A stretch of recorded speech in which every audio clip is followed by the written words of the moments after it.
I speak to you on the 6th day of Hanukkah, Hanukkah dedication or rededication. And on the festival of Hanukkah, we read the portion in the Torah that speaks of the offerings that were brought by the heads of the tribes when the temple was sanctuary, the Mishkan was dedicated.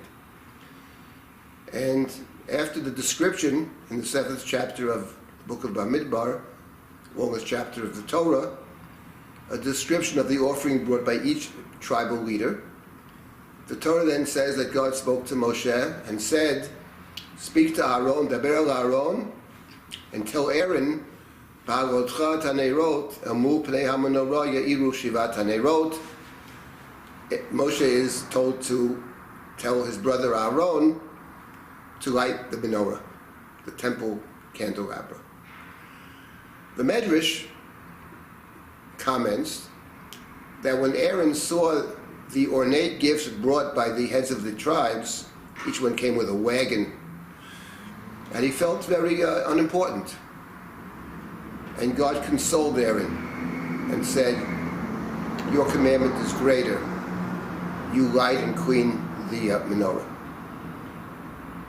Ramban Nachmanides asked the question about this midrash: why did God console Aaron with the menorah? Why didn't God say to Aaron, "Aaron, don't worry about their gift. You do the service on Yom Kippur. You enter the Holy of Holies. You bring atonement for all of Israel." What is it about the menorah that offered consolation? And the Ramban explains that the Medrash is hinting at Hanukkah, the festival of Hanukkah. The candles that we light on Hanukkah, says the Ramban, are essentially candles of the temple.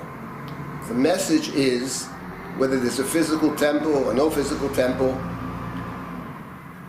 the idea of the temple, the message of the temple, the teaching of the temple continues. In fact, through the festival of Hanukkah, there are many temples. I was thinking about this Ramban, actually, because as many of you probably know, Drish will be leaving its present home on 65th Street. We've been here for almost 15 years. I have many, many wonderful memories of this place, all the Torah that we taught here. We made a decision, actually, quite a while ago, to move to a different location and different model. First of all, for business reasons. The expenditure of money is extreme here, and we can better redeploy our assets to bring more Torah into the world.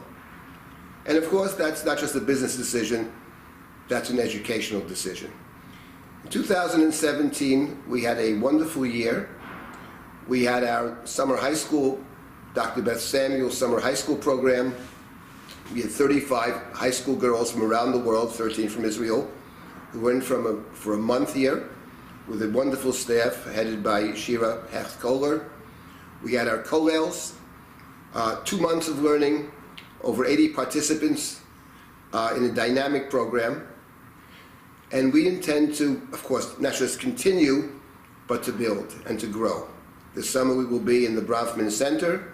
During the year we'll be in Manhattan, an office in Manhattan. We'll be located, the classes will be located on East Side and West Side. And soon there'll be a notice about exactly where the classes will be held.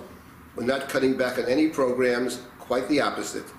We intend to refocus and to grow. And all of this has nothing to do with what's going on in Israel and those stunning developments.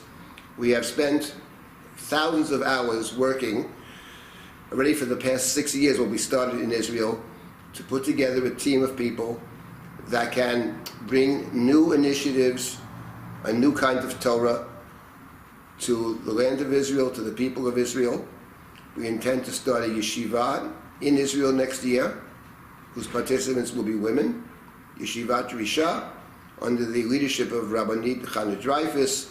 We intend to grow our programs that we started 6 years ago for men and women studying together under the leadership of Rabbi Yitzchak Ben David and the team that we have assembled there. So it's a time of growth, it's a time of great excitement, both there, but also here, as we refocus our efforts to bring more light into the world. At this time of the year, the end of the fiscal year, we ask our supporters and friends to send us money so that we can continue to build and to grow. On Hanukkah, we speak of the miracle of the oil. A very small amount of oil lasted for 8 days. But we have an important teaching in our tradition, ein somchin al hanes. We don't rely on miracles. So small amounts of money will not provide enough light that we need to bring into the world.